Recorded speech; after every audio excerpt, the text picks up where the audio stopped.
Welcome back to the 58th episode of the Professor Penn podcast. This is David Penn welcoming you again. Hope you're well. Hope you had a great weekend. Here we go. We got some really interesting information to go over today, and it's exciting to be back. I want to say I'm feeling good. I got a lot of rest over the weekend. I'm working through a lot of spiritual issues and intellectual issues, as I'm sure you are. And I'm continuously trying to up my game and participate in and contribute to the restoration of the republic and the processes that are going to lead to well-being for the American people. Therefore, I want to thank Free People Radio for giving me this platform. Free People is awesome, and we appreciate it very much. I want to thank PrecinctStrategy.com. That's PrecinctStrategy.com. Dan Schultz for giving us a tutorial on everything we need to get into the game of politics. And it is important. And as I've been saying almost every time, there's something for everybody to do in their own way. But for those of us that want to actually get a seat at the table and get into the political parties, not party, but parties, because it's a uni party. So when I go into the party, I'm going in. I'm changing the parties. Wherever I sit, it's going to change. And that's what we need to understand as American people. We have a uni party. And then there's the sponsorship, Tireget.com, Tireget.com. And you're going to see me doing this on every episode where I'm going to do a live read for Tireget.com because we got to get the word out. We got to have money to make this thing work. Tireget.com is an e-commerce online tire store. 14,000 different kinds of tires in stock for all your tire needs. Major brand tires, American-made tires, low-cost tires, everything you need. The price is right. The site has what's called math manufacturers. Let's try it again. Can I try it one more time? You're watching how the sausage gets made. Tireget.com, an online e-commerce tire store for all your tire needs. We have 14,000 different kinds of tires in stock, everything for tires, major brand, American made, low cost. You want it, we got it. The price is right. It's manufacturer authorized pricing. That's the lowest possible advertised price, plus service. When you go to our site, you'll get a prompt that says, "Can we please service and install your tires?" We will ship the tires to the local tire store closest to your home that you choose. It's going to cost $25, which is the market price for a mount, a balance, a valve stem, and disposal. So you go to the site, you pick the tires you want, the price is right, the service is right, and if you have any problems, you can call in, and you might get to talk to Professor Penn because it's my company, and thank you very much for supporting this broadcast. All right, we got that out of the way. Thanks for watching us do it. We're going to try something a little different today. I do believe, and I try to transmit in every episode the importance of prayer. Prayer is, well, prayer is not understood by science. They're working their way in that direction. One day prayer will be part of science, but not today. Today we have to call it faith. And today I'm going to read something a little different because there's a wide range of material for us to contemplate, and in our modern world, for many reasons. We have been led to believe that there's no wisdom worth studying in these ancient texts. And that is a lie. If there are things in these ancient texts that I find troubling, that does not mean there are other things in those texts that I would not find uplifting. And what we tend to do is become very absolutist in what information we allow ourselves to get involved with. And, perfect? We're looking for perfect. No, we're seeking the truth. And we're going to find a lot of truth when we get involved in something like Psalm number 40. I waited patiently for the Lord. He turned to me and heard my cry. He lifted me out of the slimy pit, out of the mud and the mire, and he set my feet on a rock and gave me a firm place to stand. The Lord put a new song in my mouth, a hymn of praise to our God. Many will see and fear the Lord and put their trust in him. Blessed is the person who trusts in the Lord, who does not look to the proud, who does not turn aside to false gods. Many, Lord my God, are the wonders you have done and the things you have planned for us.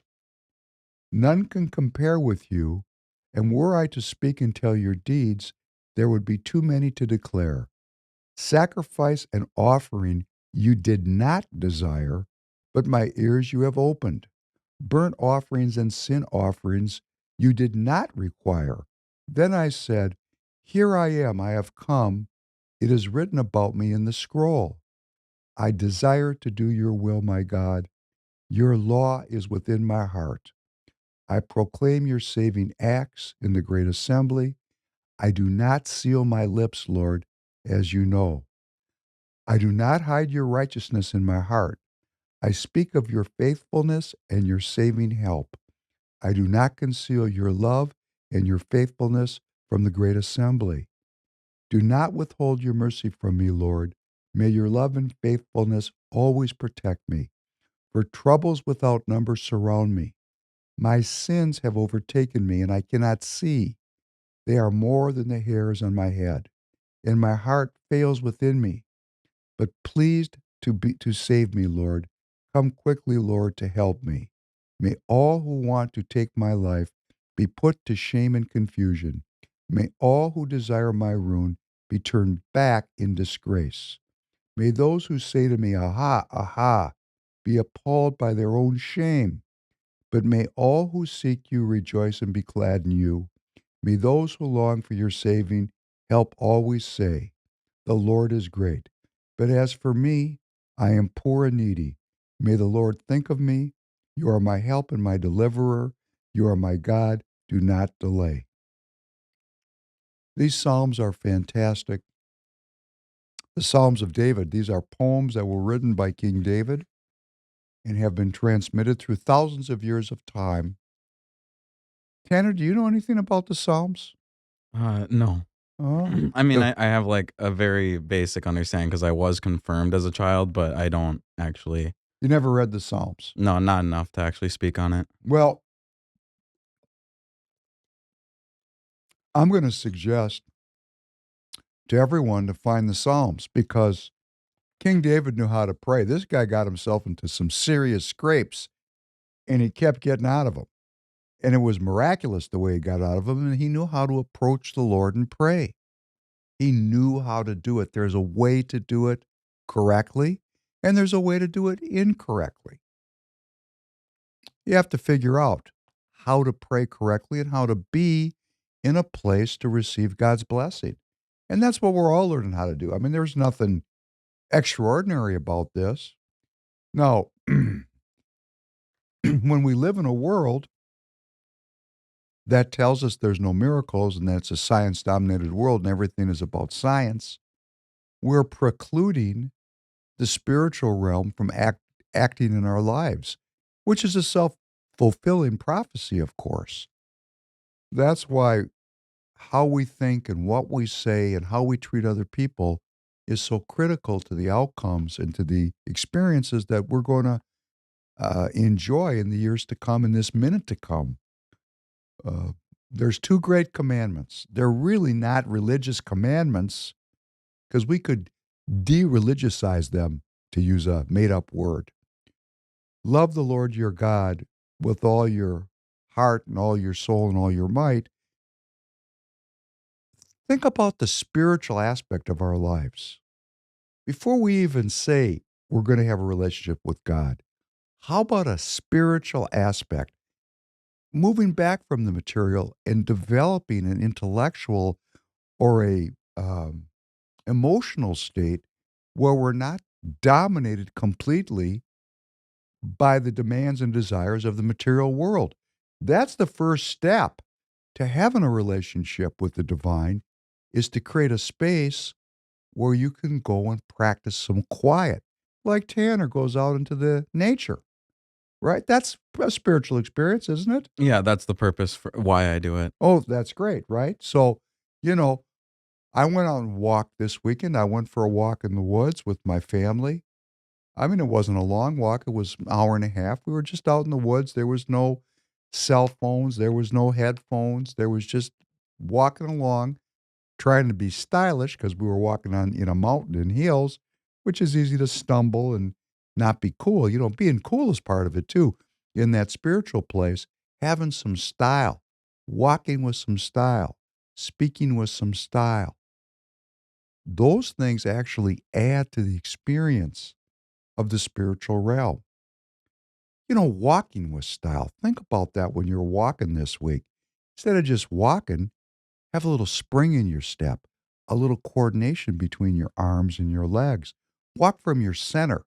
You know, the whole Asian philosophy of movement, which is martial, right? Martial, like Bruce Lee. Martial, like getting your ass kicked. That kind of martial.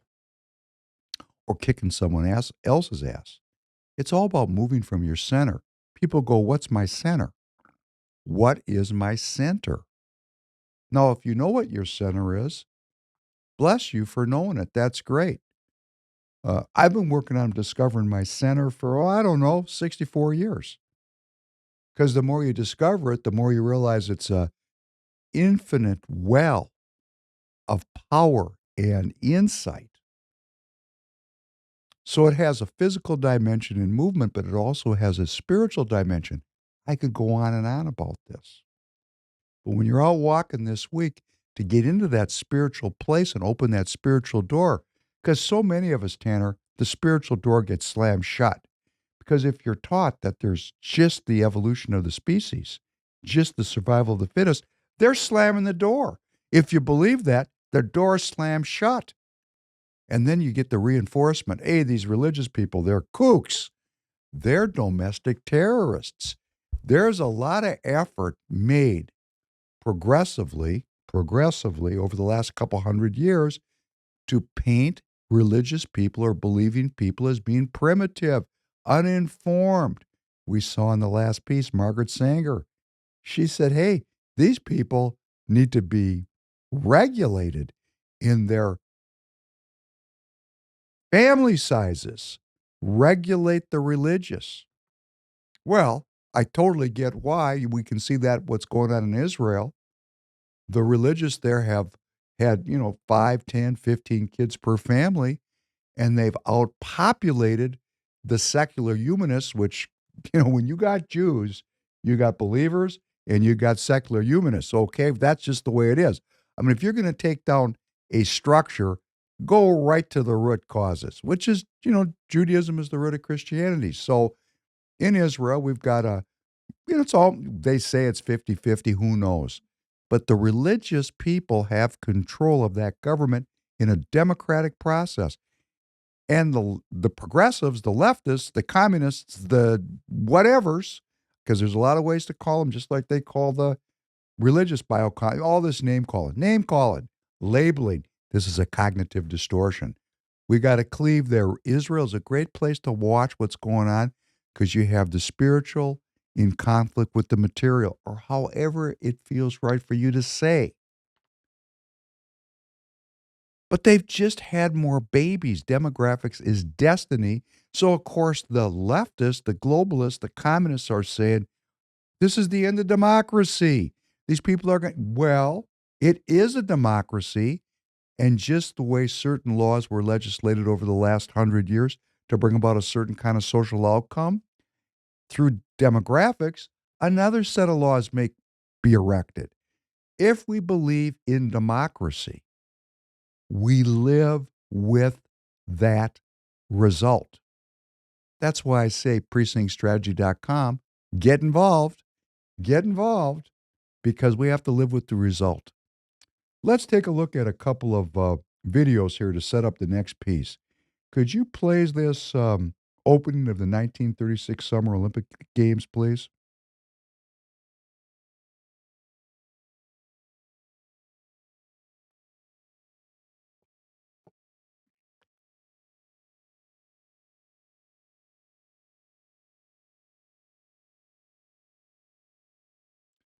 This is the 1936 Olympics in Berlin.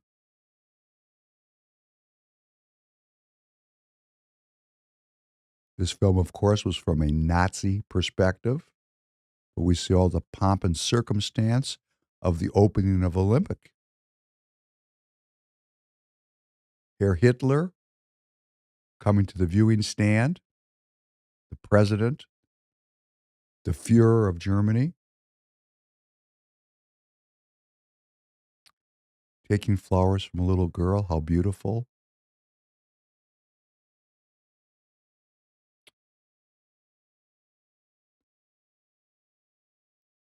The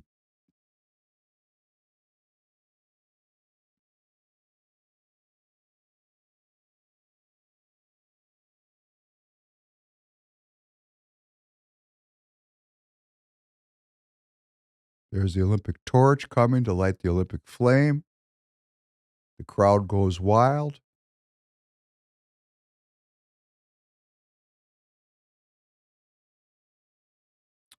It's beautiful. 36. It's before the war. All the nations of the world have come together in peace and harmony for sport in the capital of Nazi Germany. Now let's play right behind it the 1996 Olympic and just take a look at some similarity of the themes. Start at 10 seconds in, please.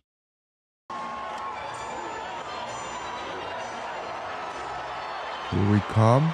Pomp and circumstance. Into the giant stadium we go.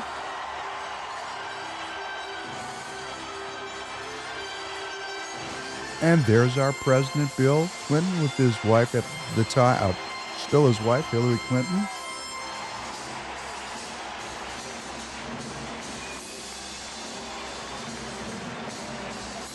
We'll go to about 112 in just to give us a feel for how things are different but the same. Look at that adoring crowd, the beautiful stadium, all the nations of the world gathering in peace and harmony to celebrate sport. Our president proudly, jaw stuck out.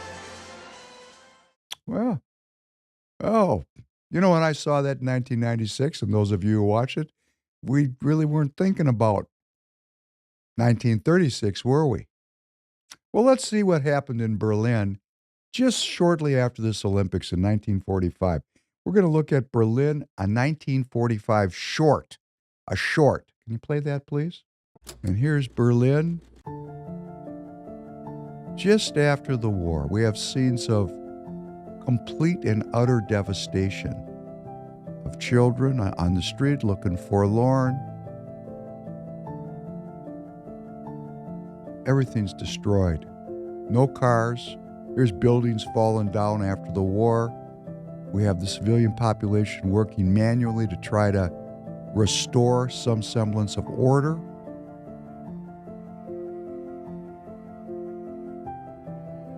It's a church that has been destroyed in the bombing, more buildings that are destroyed in the bombings. So in 9 short years, from 36 to 45, a World War was fought and Berlin was destroyed. So we're going to go into a clip here called Escalation. We're going to talk about escalation. Escalation. The Russian fleet was attacked at harbor in Sevastopol. Can you play this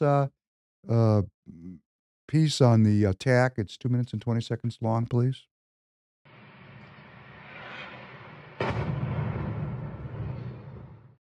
A Ukrainian strike against Russia's navy using British missiles in occupied Crimea. Images posted online capturing the impact. One Russian submarine and a warship apparently hit. Sources said British Storm Shadow cruise missiles were used, fired from Ukrainian aircraft. That's not been officially confirmed, but the head of Ukraine's Air Force unusually took to social media to claim responsibility for the attack and thank his pilots for their excellent work. The message is, you cannot use Crimea safely for any of your forces. Neither your Air Force or your ground troops or your Navy can operate from Crimea, and we can attack it. Satellite imagery from the day before shows a Kilo-class submarine to the right of the dry dock that was struck in the Sevastopol shipyard. A large landing ship can be seen to the left. Here's a picture of the Rapucha-class vessel. This image, geolocated to the dry dock, shows the same ship, now damaged. Appearing at an arms fair in London, the head of Britain's Royal Navy offered his thoughts. They are redefining or demonstrating what can be done through innovative thought processes and a willingness to take risk.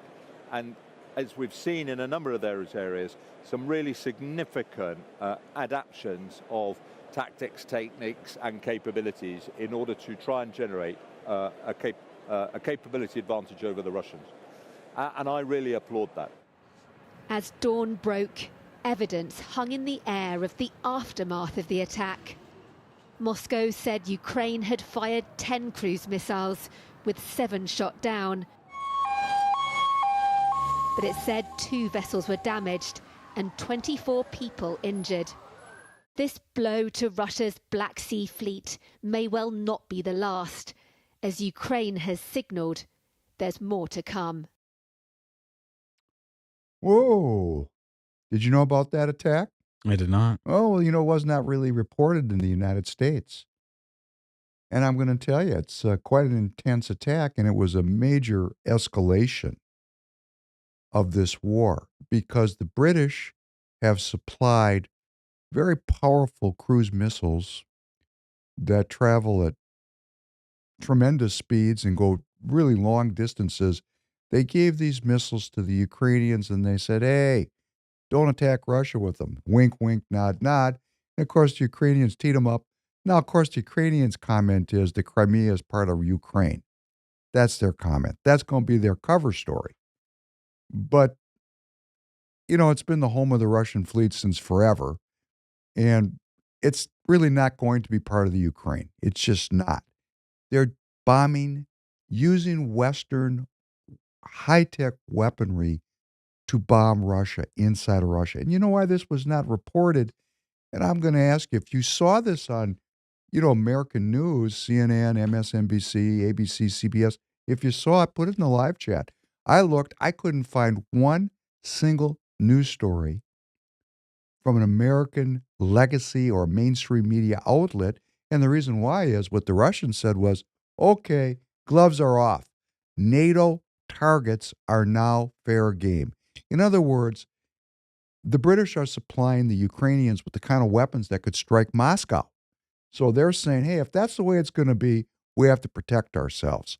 So this is a tremendous escalation. And I want to thank each and every one of you for writing your congresspeople, writing your senators, getting together with your friends and family this Saturday, going out on a bridge and hanging a sign that says negotiate for peace. Thank you for caring about the lives of my 5 children. Thank you for caring about my life, the lives of my family. Thank you for protesting. Thank you for letting our elected leaders know that we do not agree with this kind of escalation, which leads to a thermonuclear war. We just don't agree with it. Period. Let's play this piece from Anthony Blinken, our Secretary of State here in the United States. Local elections were held Sunday in 79 Russian regions and 4 Ukrainian provinces illegally annexed by Moscow. The vote in the occupied regions has been strongly decried as a sham by Kyiv and its Western allies. Russian election officials said forces loyal to Kyiv tried to sabotage them. U.S. Secretary of State Antony Blinken, who last week toured Ukraine, told ABC's This Week show that he doesn't see any indication that President Vladimir Putin wants to engage in meaningful diplomacy to end the conflict. Russia invaded Ukraine in February of last year. Everyone wants this war to end, but it has to end on just terms and on durable terms that reflect Ukraine's sovereignty and territorial integrity. Blinken highlighted the suffering that Ukrainian civilians regularly go through as a result of Russian attacks. He was asked whether the United States will send long-range missiles to Ukraine, which could reach deep into Russian territories. It's not only the weapon system itself, it's are Ukrainians trained on it? Are they able to maintain it? Can they use it effectively as part of their strategy? And we are working on that every single day. In terms of their targeting decisions, it's their decision, not ours. Stop, please. Thank you. In terms of targeting decisions, it's their decision, not ours.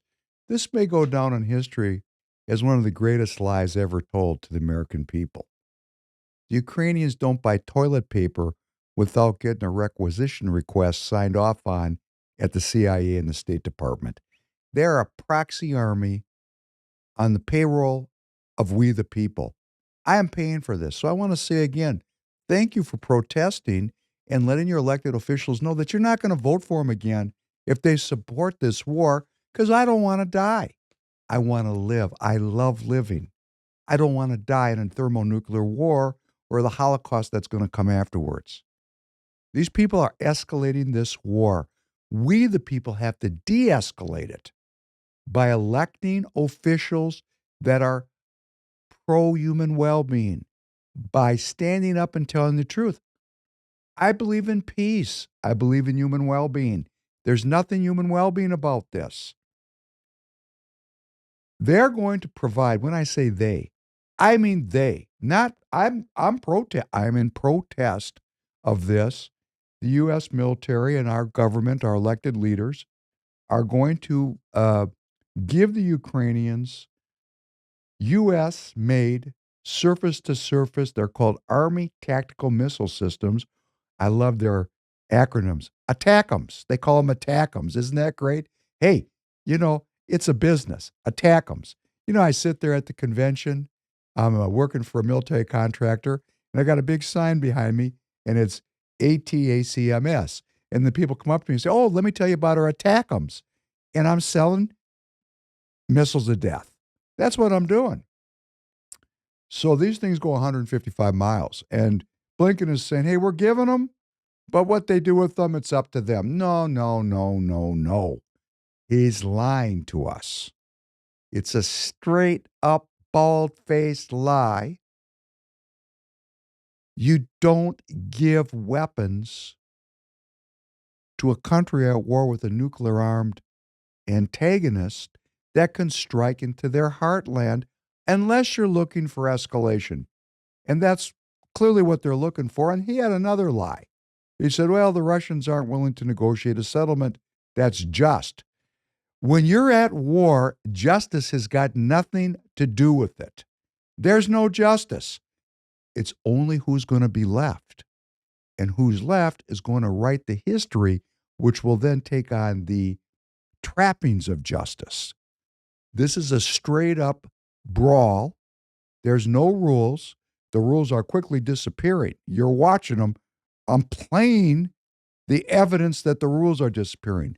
What creates justice? Truth. Truth is the bedrock.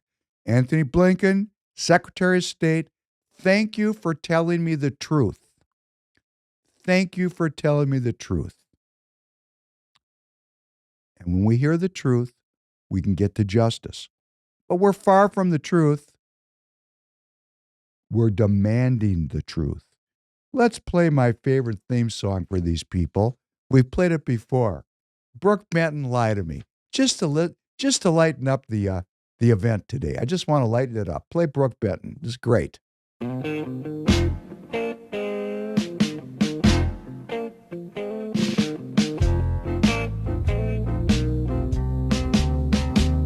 I know I'm losing you. feel it all the time. And I know if I lose you, then I'll lose my mind. So lie to me, make me believe everything you say. Just lie, lie, lie, lie. I'd rather have it that way. Nobody told me that you were cheating. Oh, it's just a feeling I have. But if I'm right, you'd better lie to me. Then I won't feel so bad. Because the truth would only hurt me. And that price is too big to pay. So lie to me, lie to me. I'd rather have it that way. Now you may think I'm foolish for saying what I've said, but the truth could mean I'd lose you. So tell me a little lie instead. Tell me that you love me, and I'll believe every word you say. Even if you lie, lie, lie, lie, I'd rather have it that way.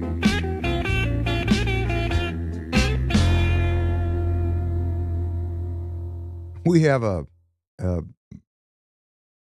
congressman here, Tom Emmer from Congressional District 6, a Republican right in my backyard. I've met him. I know him. He knows who I am. A lot of his people have walked up to me and told me they hate me, and some of them have threatened me. And the reason they threaten me is because he has a kind of cultish following of people that whatever he does, he's the golden boy. And who I think he is a liar. So I'm going to make Lie to Me the Tom Emmer theme song until we can put enough pressure on Congressman Emmer to thank you. I want to come up to you sometime on this podcast and say, thank you, Tom Emmer, for telling the truth. Thank you, Tom Emmer, for telling the truth. Thank you, Tom Emmer, for telling the truth. But we're not there yet. Let's listen to Brother Emmer. Come on down, Brother Emmer, and lie to me. Let's play this piece. Thank you, Elise. Good morning. Hope you all had a successful and restful August. It's good to be back in the People's House, where House Republicans are ready to continue delivering on our promises to the American people. One important aspect of our common sense agenda is actually protecting Americans' financial privacy, particularly when it pertains to this lawless administrative state. That's why I reintroduced a bill yesterday called the Central Bank Digital Currency Anti-Surveillance State Act, which puts a check on unelected bureaucrats and ensures that the United States digital currency policy upholds our values of privacy, individual sovereignty, and free market competitiveness. Recent actions from the Biden administration have made it clear that they are not only itching to create a digital dollar, but they're willing to trade Americans' right to financial privacy for a surveillance-style CBDC.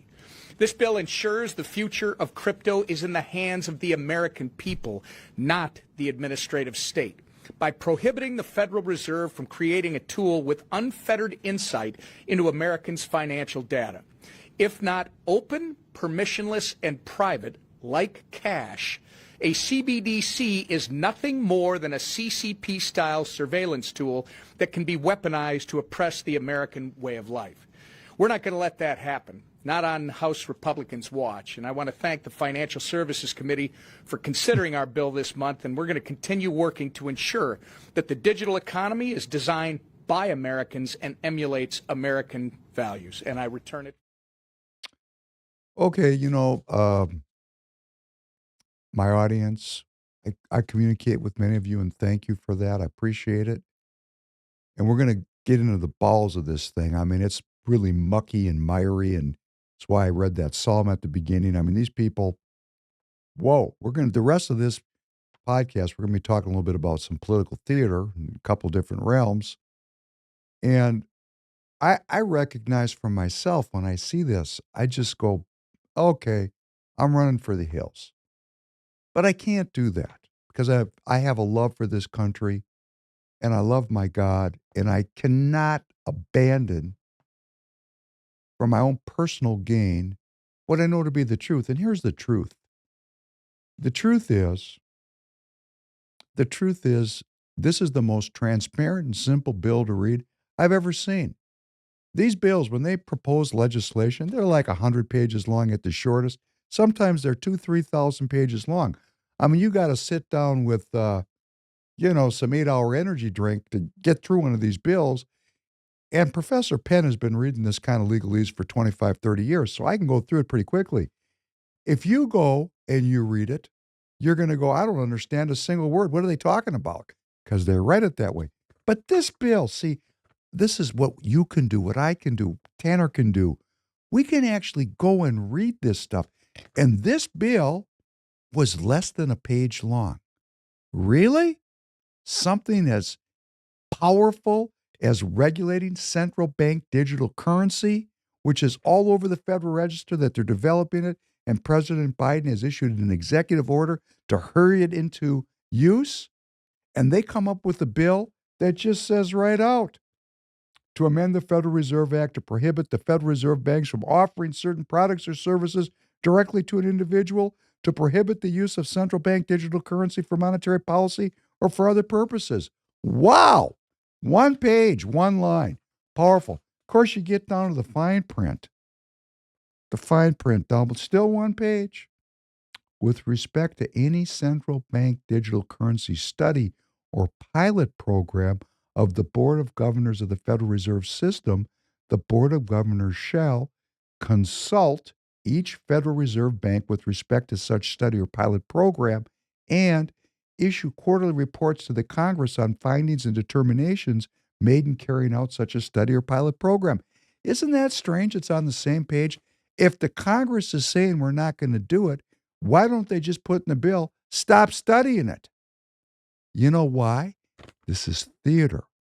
If you remember, and you go back to the Professor Penn podcast archive, there's a whole YouTube video I did called Lie to Me when Congressman Emmer came out as the House Majority Whip and bragged that the House had passed a new debt ceiling deal that involved the largest cuts on spending in American history. $2.5 trillion he was bragging.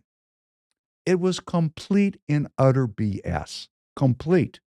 Just a snow job of the American people. And if you remember the story, and those of you who are new, I'll tell the story. A very young activist who's senior to me here in the Republican Party took Lie to Me, that entire YouTube video, and he sent it out to, I don't know, 15, 20,000 Minnesota Republicans. And whoo, firestorm happened. And I actually ended up meeting with Emmer, and his people came and met with me, and they threatened me. I mean, really threatened me. I mean, like, I just spent the day with Tom Emmer, and I have a message for you, Professor Penn. And the message was not friendly, very unfriendly. Hey, that's politics. Remember, war is politics by other means, which means politics is war by other means. Von Clausewitz, look it up for yourself, and you'll get the flavor for it. But no, it created so much. This is inside baseball. This bill is one page long. It says two things: no central bank digital currencies, but while you're studying it, report to us, which right off the bat should be kind of a sign or a signal that this is kind of a political theater thing. But there was so much pushback on Emmer, so much fear broke out in the Republican Party because somebody's actually standing up. And it's not just me. There's many people in Minnesota that are saying, hey, come on. You can't tell the people of the Congressional District number 6 in Minnesota who elected you that you're presiding over the greatest cuts in American history, when in reality, since that debt ceiling bill passed, the Biden administration has added like trillion and a half dollars to the debt. And I'm going to tell you next year, because this bill that they passed, this debt ceiling bill, there's no oversight until January 1st, 2025, after the next presidential election. Next year, they'll spend 2 or 3 trillion over budget. We're going to get out of the Biden administration, first administration, will be 35, 36 trillion dollars in debt. Okay, here's the facts. The facts. You can keep spending and you can keep borrowing, but eventually you go bankrupt. And when you go bankrupt, your currency is no longer worth anything, and the federal government is preparing to introduce a central bank digital currency. So a one-page bill that's never going to get voted on, and if it does, thank you, Congressman Emmer. But we're going to watch this. Let's see if this bill actually gets passed into law in the Congress, passed into law in the Senate, and goes to President Biden's desk and becomes the law of the land. Impossible, and they know it's impossible. It's theater so that they can go to the nationalists in Minnesota, which could get together and get rid of this Emmer, and say, oh no, we're with you. We don't want a surveillance currency. It's complete and utter BS. It is a very stylish propaganda lie. If the Republicans in Congress really, truly wanted to prevent the introduction of a central bank digital currency, they'd balance the budget. Just be that simple. You can't keep borrowing money. You're going to break the currency. I want a equity society. I'm thanking God for my equity, for my financial solvency. I'm thanking God for removing the debt that are being put on the American people and on all the children that I have and on Tanner and his daughter. We don't want debt, Congressman Emmer, and we don't want lies, Congressman Emmer. We want truth, justice, and the American way.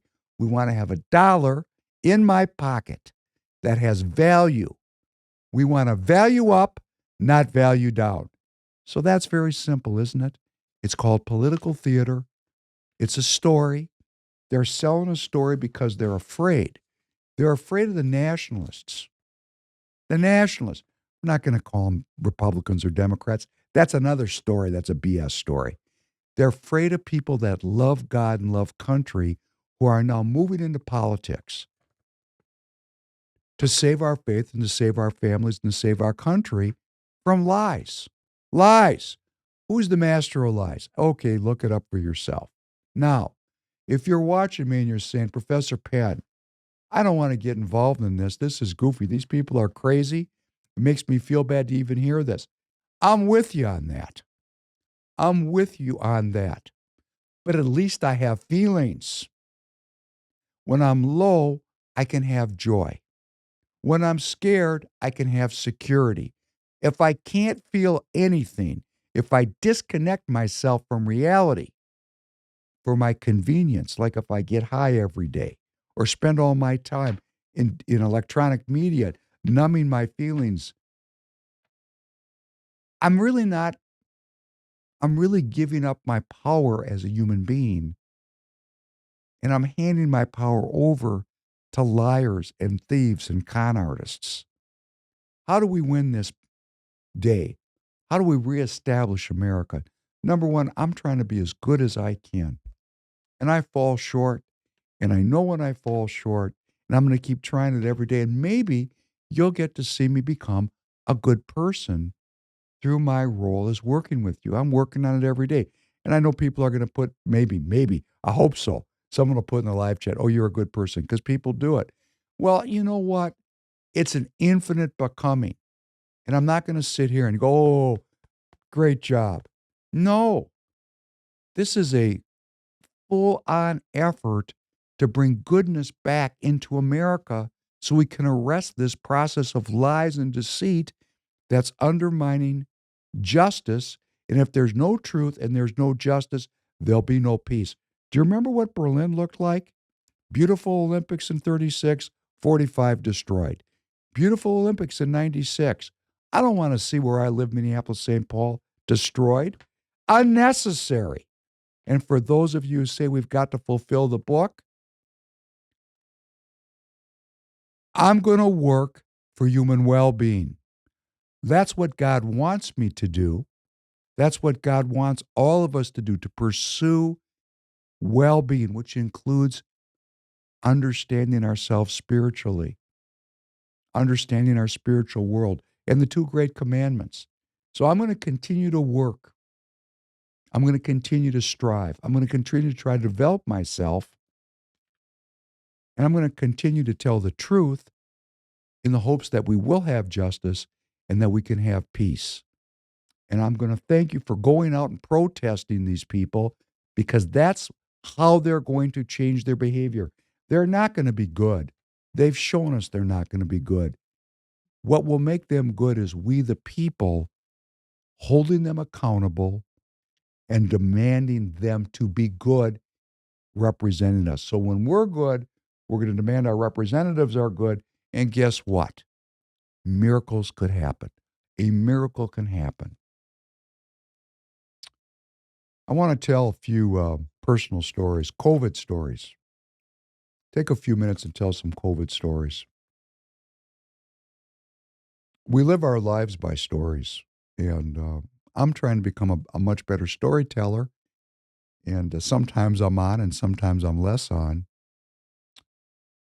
But traditionally, before we had this kind of media, information, history, mores, values, rules were transmitted by elders to the young through stories. We used to call them fairy tales or fables. This is where the psychological and spiritual history of the people, that was the repository, and it was passed on generation to generation. And I've said many times, and I think it's worth saying over and over again, if you have the blessing, as I do, I have the blessing of having been raised in a traditional culture with many thousands of years of history. These traditional cultures, and there's a lot of them. America's really not one of them. This is a very young country. If you take a look at, for example, China, which has been around for thousands and thousands of years, they kind of look at the United States as like a toddler. And we do toddle along pretty good. And there's some good things about being a toddler. We have faith. We tell the truth, or at least we used to. We have values that are refreshed and beautiful. They're right there beneath the surface of this incredible effort to subvert truth and subvert justice and to end peace. And that's really where we're living. We got people that are very good at bringing an end to the kind of faith and fellowship that has existed. And I recognize that there was many things wrong with this country. But the question I ask the older viewers and listeners, if you remember 1965 and 1975 and 1985, was it better then or is it better now? And I'm just have to make a judgment. Yes, it was definitely not better for a lot of people. But overall, our leadership was not perverse to this level. I recognize that some groups were discriminated against. I recognize that the civil rights movement was in its infancy, that the women's rights movement was in its infancy.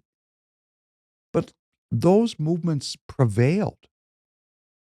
They prevailed. And could we get better in these? Of course we can get better. We have a lot to work on. But really, the traditional things that were so awful here have been addressed in some very comprehensive ways. But those movements have been co-opted and weaponized such that all we've done is had a form change. We really have not gotten away from one race is superior and another is inferior. It's just morphed into a kind of a different form. We have not escaped the fundamental core problem, which was never God or faith. That's a scam. It was the people who fell short of understanding the second great commandment, which is to love your neighbor as you want them to love you. That's why slavery ended in the country. I mean, it's just obvious you can't have slaves if you're a Christian and you're commanded to love your neighbor as yourself. You cannot have a slave. Took a long time to get there, thousands of years, but we got there. And the movements have been weaponized. And things are not better. I want to tell two stories of COVID. It's personal stories. Just share them with you. I have a friend. He's really truly my only friend that I've had my entire life. And that's because I change a lot, and I've participated in a lot of pretty intense things. And you get into something that's very intense, and you have your teammates, so to speak. And when it's over, and everybody goes home. And I can see these people, and it's like we never quit being involved in the team, but we're all living our own separate lives. And then you start another team, and that goes, and then that team disbands. And I just have one really good friend from the shall we say, the neighborhood. Knew his family, really looked up to him. He's a little bit older than me, and a tough son of a bitch he was. In fact, for those of you who understand this, and I know my friend Tom understands it, who watches me, and thank you, Tom, for watching. Thank you so much for watching. It's such a compliment, and I appreciate it so much. When your friends watch you, people that you're with every day, and they watch every episode, well, that's complimentary, and I take it as a compliment, and I'm deeply grateful for that kind of friendship. He was the middleweight state high school wrestling champion in Minnesota in the 70s. That would make him the toughest person in Minnesota in his age category. And he was my best friend, and we got in a lot of fights together. That's a different time. That was a different time in Professor Penn's life. And this guy, and we've stayed in touch, and he actually was in the tire business, and we worked together at different times, and we partied together, and we just known each other for decades and decades and decades. And he called me when COVID started, and he said, calls me Davy Boy. He goes, Davy Boy, did you get your shot? And I answered him. He said, you got to get that shot, Davy Boy. Go get that shot. And I said, did you get your shot? Yes, he did. And we didn't talk for a couple months because, we're older. We don't talk every day. I mean, we got our own separate lives. And I talked to him a couple months later, and he'd had a stroke. A stroke. And he had some severe disabilities that had developed as a result of this stroke. He was very sad, and I was very sad, because I want you to think about this. This is a guy. One time we got into a fight, him and me, with 9 people. We fought 9 people. 9 people. 9. And I think about half of them were St. Paul cops. This is a long time ago. It's a long and winding road. I wasn't always the articulate intellectual that I am today. After all, it was the 70s. So, we had a lot of good times together. I could tell you so many stories about the crazy shit that he and I did, and there was a lot of it. And I love him. And he had this stroke, and it's heartbreaking for me, because here was a man who was the toughest person that I knew, who actually was an inspiration for me to develop my physicality and my ability to defend myself. And he trained with me. And it was really good training. I remember one time, I have to tell this story. You'll like this. He called me up one day. He knew I was running, and he was a runner. And he goes, let's have a race. And I said, okay, what you want to do? He said, we're going to have a 5-mile race. And we ran, and I'm going to tell you, it was not a jog. We ran so hard, and I wouldn't let him beat me, that I actually ruptured a blood vessel, and I was bleeding internally. That's how hard we ran. That's how hard we competed. And I love this guy. And I'm heartbroken that he's having these physical problems. And I want my community to pray for him. I want him to be well. He's a good person. And I feel terrible that he's had this stroke. And for those of you that have ears to hear and eyes to see will understand this fable, this story. And that brings up my good friend, the good Dr. Chris, my friend, the good doctor, who I've spoken about before, who was my best friend for 20 years.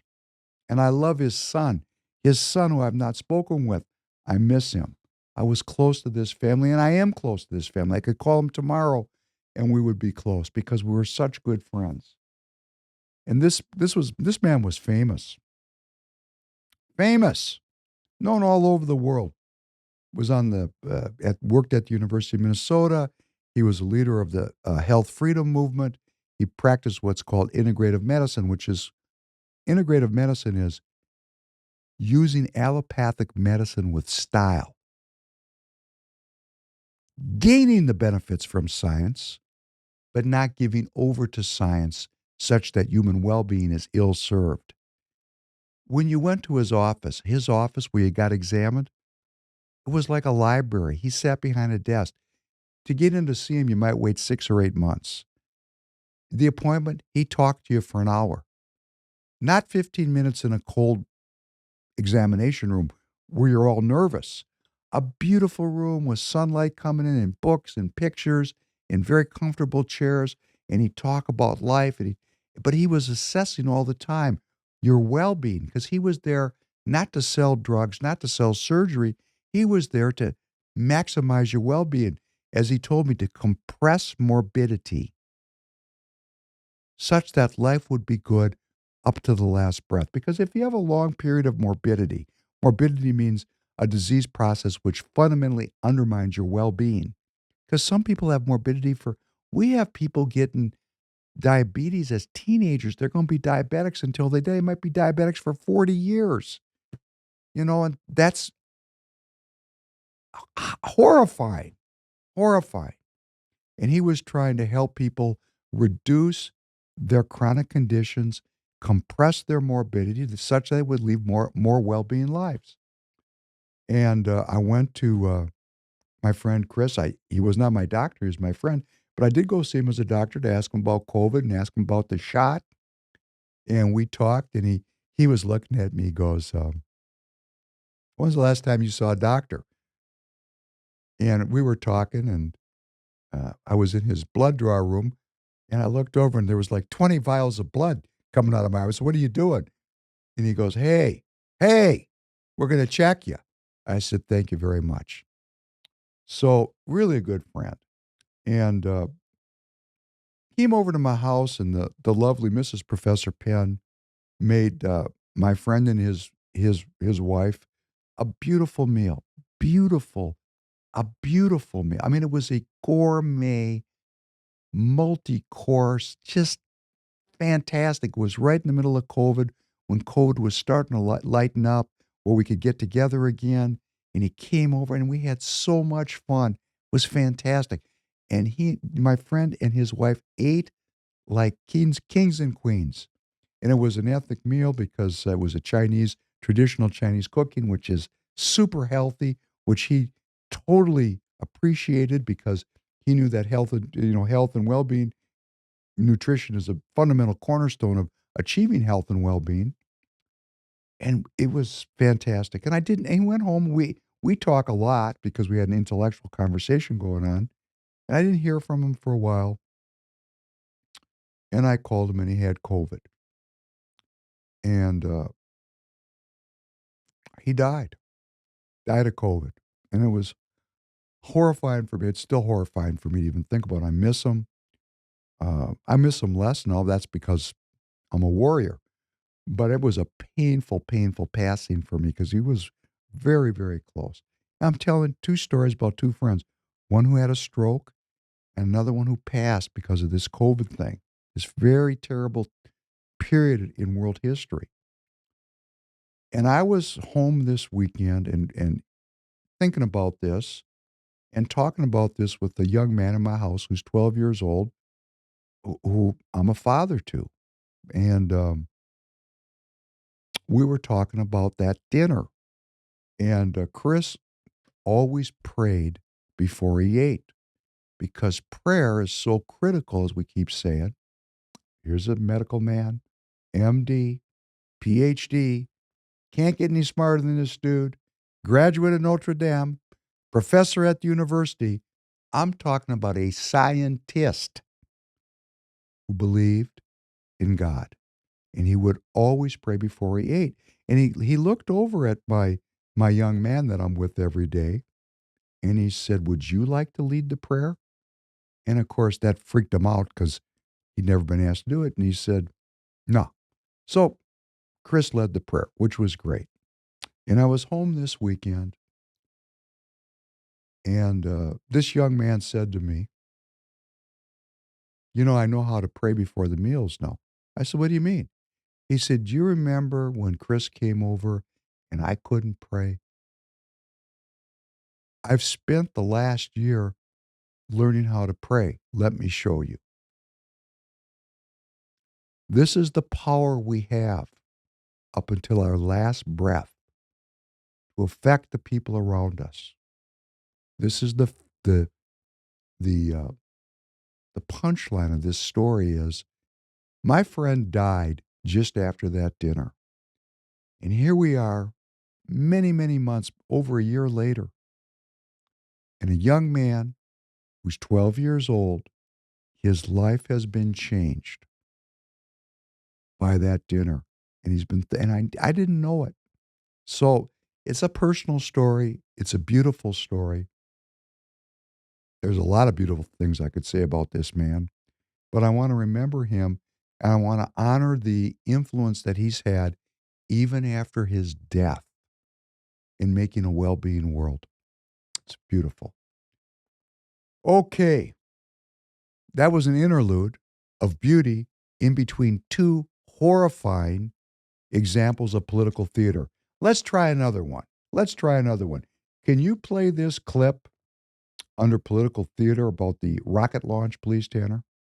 Let's take you now for something very, very exciting. This is Kazakhstan. This is the Cosmodrome there. And in a few seconds, well, in 60 seconds to be precise, I'm being told in my ear, the rocket you see there is going to be launching. It's called the Roscosmos Soyuz MS-24 spacecraft, and it will be launching 3 astronauts, a NASA astronaut and 2 Roscosmos cosmonauts to the International Space Station, where they will be docking soon after taking off. The US Space Agency is providing us with these pictures, and it contains the rocket, three astronauts, the NASA astronaut Laurel O'Hara and cosmonauts Oleg Kononenko and Nikolai Chubb. They are expected to lift off, and they will then be joining the crew of the ISS, the International Space Station.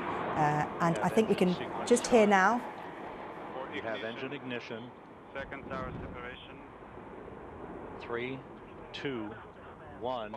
Bombs at flight speed. And liftoff. O'Hara, Kononenko, and Chu begin a short-duration journey for a long-duration mission on the International Space Station.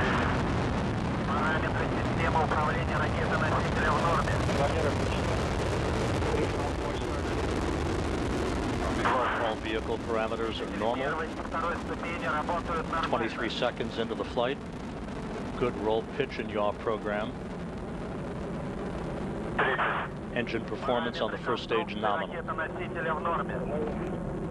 L plus 30 seconds. Flight is nominal. 40 seconds into the flight. The rocket has launched. Always very exciting to see these launches, and what we know is that this rocket, which contains a NASA astronaut and 2 cosmonauts, has taken off. It will then meet the ISS, the International Space Station, where it will rendezvous and dock. Then we will see the 3 astronauts entering the ISS, joining the space station's Expedition 69 crew. This expedition, these people are called the Expedition 70 crew. They'll be joining the other astronauts in the space station imminently, in a few hours' time. So there you go, that launch, I would say, pretty successful. Whoa. Tanner, this could freak you out. Freaked me out. I was sitting with Royce White in my office. And he told me that the Russians and the United States were still involved in space together. I said, that's impossible. Because after all, this war with the Ukraine and the Russians is really the United States versus the Russians because NATO and Ukraine are proxies for the U.S. military-industrial complex. I said, there's no way, Royce. And guess what? We bet, and I lost. And of course, because I'm Professor Penn, I looked everything up, and it freaked me out. Here's NASA and the Russian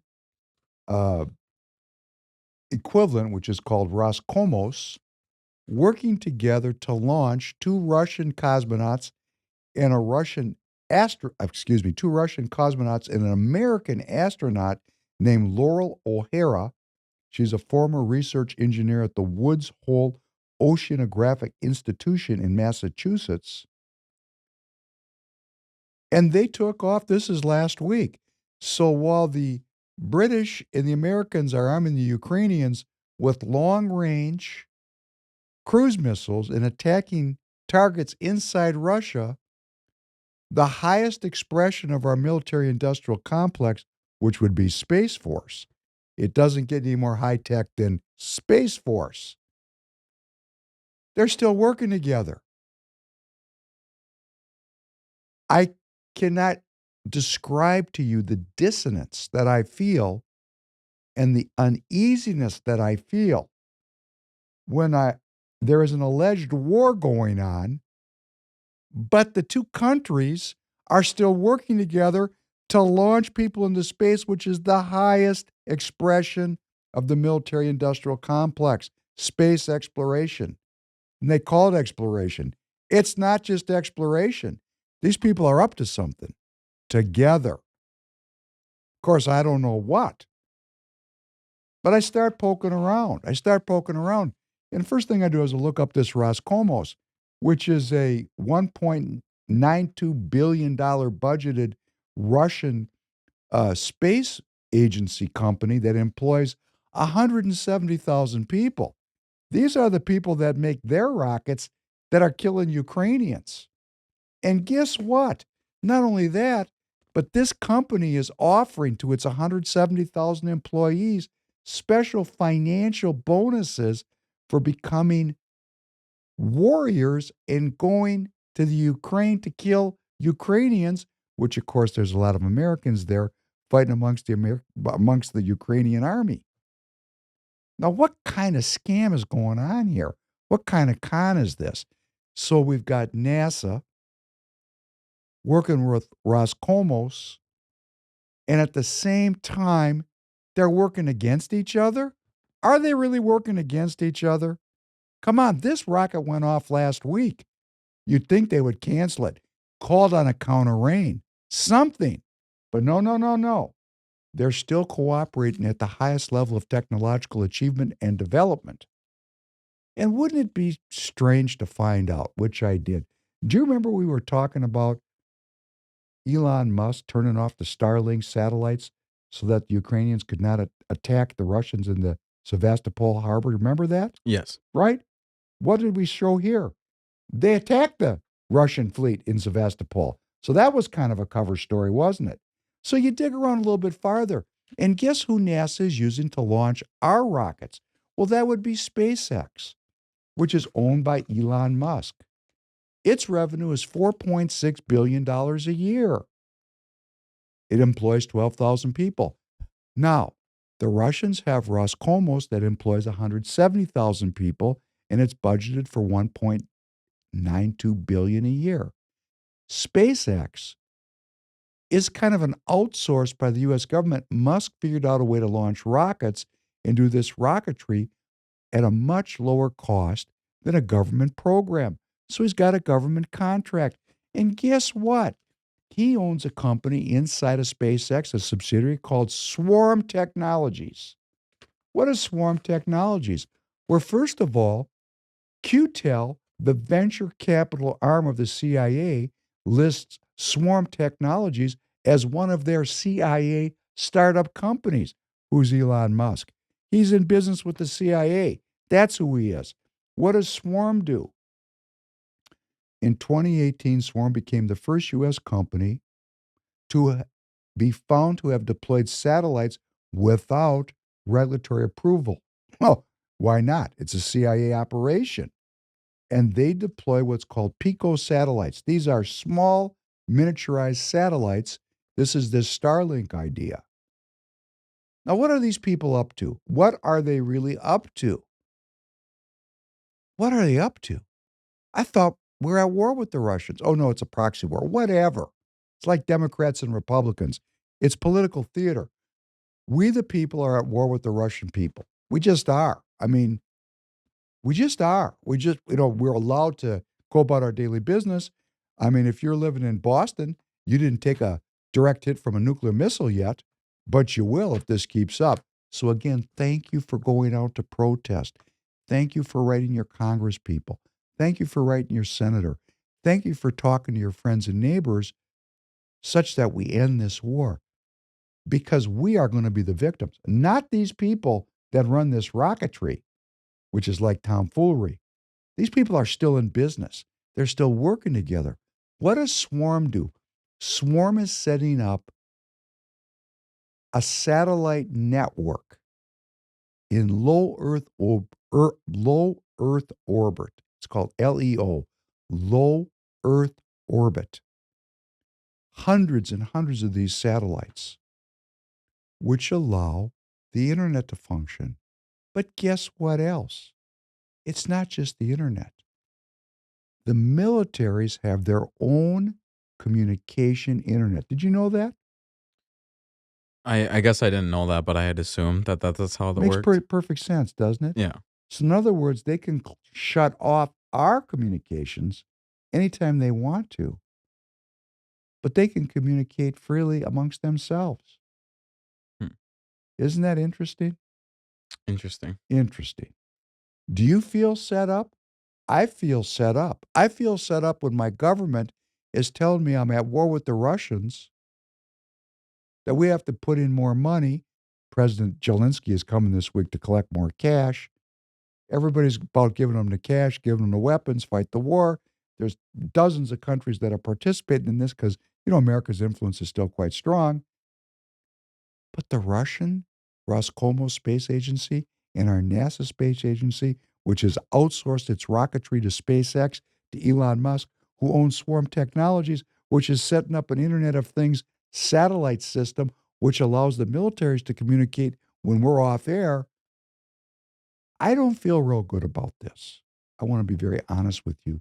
It was a very difficult weekend for me when I started poking around in here. And you have to see it for yourself. You really have to you don't have to look very hard.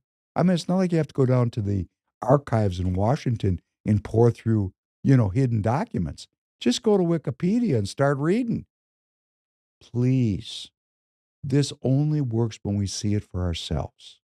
I know you have many things you want to do. I know there are many things to do. We have to earn a living. We have families, friends, activities. I get it. But this is the most important thing we can do right now. Maybe a year from now or 2 years from now, it'll be different as it was 10 years previously. At certain times from time to time, we got to get involved.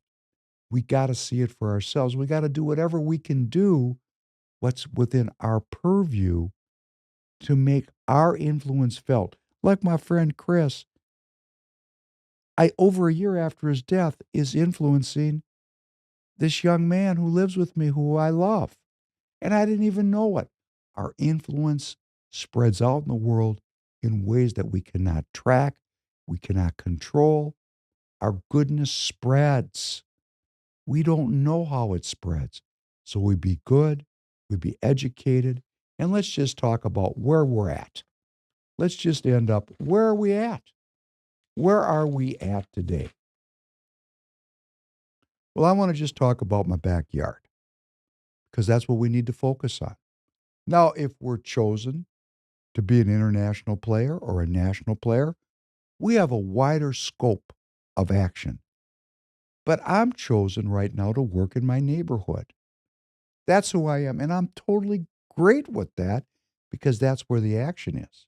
So wherever you are a powerful, a potentially powerful agent of positive change in your neighborhood, with your family, with your coworkers, with the people that live in your area. When you go out for a walk and walk with style. I go out, I'm going to walk today 6 miles. I walked over the weekend. I stop and talk to everybody. I spread goodness wherever I go. Now, my neighbors, if any of my neighbors are watching me, one day I will call upon them to have a picnic. And at that picnic, we're going to find out who's really my friend because it's going to be a political picnic because I don't believe in this thing. We don't talk about religion and politics. That's a scam. But first, want to be friends with people so they'll listen. And I don't believe in using people. We're a movement that cares about people. So we are a community of people that actually are interacting with each other with dignity and respect, following the great second commandment, treating our neighbors as they want them to treat us. I don't want to be used. I don't want to be pissed on, and I don't want to be passed over. I want to be loved and cared about and valued as an American citizen. And that's what our movement's all about. And that's what makes us different as a movement. Oh, it sounds fantastic. You know what? It's not fantastic. You know what's fantastic is we're at war with the Russians and we're sending astronauts up into space with Russian astronauts. That sounds fantastic. Would you get into a small little enclosed place with people that you're at war with? Sounds a little heavy. I don't think it's what we think it is. I think this space exploration is telling us we don't have the whole story. We just don't have the whole story. We need the whole story. So back here in Senate District 45, which is the western suburbs of Minneapolis-St. Paul, and this goes on in every state, everybody has some system just like this, but a little different. Minnesota has 63 Senate districts. If I'm wrong, please put it in the live chat. Each Senate district sends 2 elected officials to the Minnesota House of Representatives, our legislature, and 1 from that Senate district, 1 senator to the Minnesota Senate. We have a House of Representatives, a Senate, and we have a governor, set up kind of like our national government where we have a Congress, a Senate, and a president. It's the same style. In SD 45, we have 1 Republican, Representative Andrew Myers, in 45A. The Senate district has an A and a B side. Every Senate district has an A and B side, and probably does in Kentucky or Texas or any place. It's the same but a little different. I'm explaining Minnesota because my line of country is Minnesota. But please figure out your local situation. This is a model, and we need to learn each of us our own local rules and norms. We have 1 Republican House member, Andrew Myers. Okay, we're going to leave Andrew out of it. We got a climate alarmist named Representative Patty Acomb in 45B. When I say she's a climate alarmist, she's continuously casting a spell that the world's coming to an end. You know, spelling, like how to spell? Spelling. It means spell, ing. Spelling, casting a spell.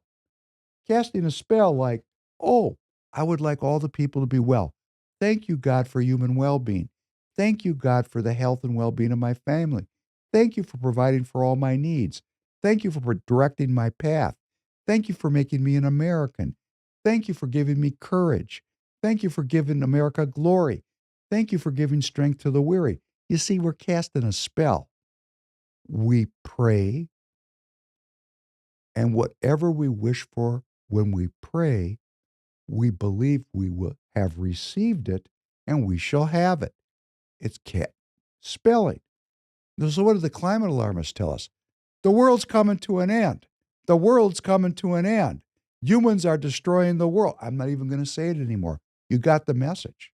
We got 2 competing ways to interact as human beings.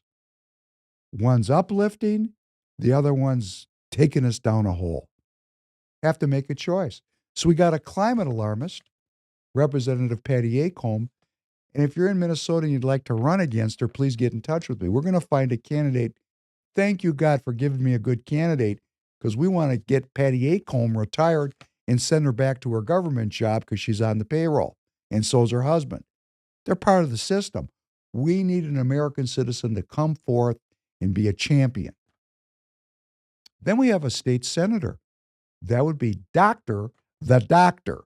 Doctor, if you have ears to hear me, the doctor, OBGYN, the doctor, Kelly Morrison, who was the writer and the sponsor of the abortion at birth bill, the full-term abortion bill, which was formerly called infanticide. Now we call it abortion. And we're told it doesn't happen very often, and perhaps it doesn't. But in Minnesota, Patty Acomb and voted for it, and Dr. Kelly Morrison, the doctor, am I making myself understandable how I feel about this? And he's not even going to answer me because, I'm beating myself over the head with this. Kelly Morrison is, sponsoring this bill, and now she's got a new bill she's working on. She's working with the life of the aged. How great. How nice it is of the doctor to care about the life and the well-being of people who are aging, like Professor Penn. And hidden in the fine print, euthanasia. What's euthanasia? Well, we did a whole podcast. If you go back to the last podcast, 57, I called it Sangerism. And the case I was making was that eugenics, which comes out of the British intellectual tradition that justifies slavery, drugs, and piracy, Darwinism, eugenics, is on a slippery slope, always politically implemented through different parties like the Nazi Party. Oh, let's think of some other parties.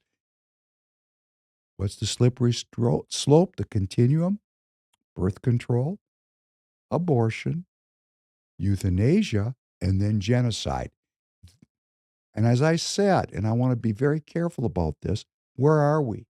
I am not here to judge, and I am not here to criticize. I understand the severity and the complexity of this issue.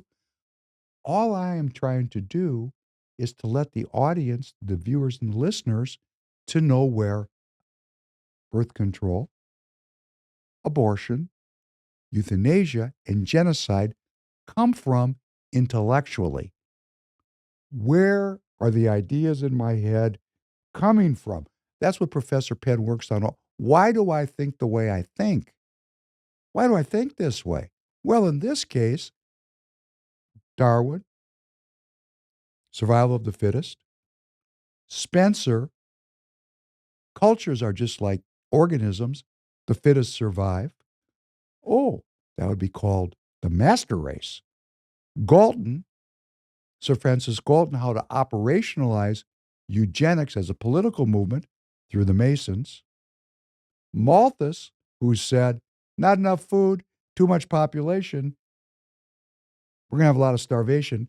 And these three dudes said, hey, why starve? Let's kill them before there's starvation. That's where these ideas come from. Here in Minnesota in 45, Senate District 45, we got a climate cultist alarmist and a woman who sponsored a bill that legalized abortion at birth and is now working on healthcare policy for the aging, which includes euthanasia. I'm not judging. I'm just saying where the ideas came from. The British intellectual tradition, which is an anti-Christian tradition. Nothing Christian about it. Nothing Jewish about it. Nothing spiritual about it. It's a purely material philosophy developed by scientists to justify a business model. No spiritual, all material, about how to evolve the human species through human agency. That's what it is. You have to see it for yourself. You can go get these books. You can read them yourself. And when you do, you're going to see that I'm right. And why I know I'm right is I'm not the only person that has figured this out. This is going to become more and more evident. So I have these people here in Minnesota, and this is what they believe. Do all my neighbors believe in this? I don't know. I don't know what they believe, but I'm meeting them and talking to them, and I'm listening to them, and I care about them, and I care about their well-being, and I care about the well-being of their children. I am the deputy chair of Senate District 45. It is my job to serve my community, and that is what I am doing. First, by listening, by slowly creating a community, bringing forth to the people of my community why we have these ideas in our head, why we think the way we think, and perhaps when we understand where these ideas come from, and we evaluate ourselves and we can decide better, what is it that we want to believe? What am I going to affirm in my daily speech? What am I going to fight for? Human well-being or death? Human freedom or human slavery? These are the things we got to sort through as 45. So in 45, I'm meeting as many people as I can. Now, this is a model for all of us. We're holding town halls. We're getting together every week with people. We're talking to people. We're creating this content so that it can be cut into 15-minute clips and 1-minute shorts. And you're going to see these coming through your feed so that you can become a force multiplier. How do you do it? You create your own, and you probably already have it because you're here watching. You have your own social media page. And I see this all the time. You repost the ideas in the articles that you think are worthy of your dissemination. You are your own editor. This is called the Underground Information Highway, the underground. I'm very careful about what I say here because I want to stay here with you. But you're going to find me on Getter. You're going to find me on X. You're going to find me on Rumble. You're going to find me on Truth Social. You're going to find me on BitChute. I'm going to try to be everywhere. Take the information that you think is important and send it out. Purposefully grow the community of Free People Radio, of Please Call Me Crazy, of the Professor Penn podcast. We're doing good work. We're doing it because we love God and we love the country. We're doing it because we're fighting for your well-being and we're asking for your help. I am not afraid to ask for your help. I'm not afraid to say I need your help because, in fact, I do. Our country needs patriots to step up and let their friends and neighbors and coworkers know what they think and feel in the most kind of eloquent and informed ways. I am not a supporter of flamethrowing. I don't believe in labeling. I don't want to label people. Even when I use the word you, it's broken down. Like if I say, "Hey Tanner, you," it's over. You're not going to listen to me if I say you. I just know it. People don't like me. I don't like it. I like to make I statements. I need your help. I am asking for your help. I'm asking you to join the community as a force multiplier and send out the information so that we do a great job of educating and sharing how these secret societies called political parties work so that you can give 24 hours a year to save your family and your country. 24 hours a year gets the job done. 24 hours. Become a delegate and vote for the ideas and the people that you think are going to protect your well-being and the well-being of your children and the well-being of your parents. That's all I'm asking for. 24 hours.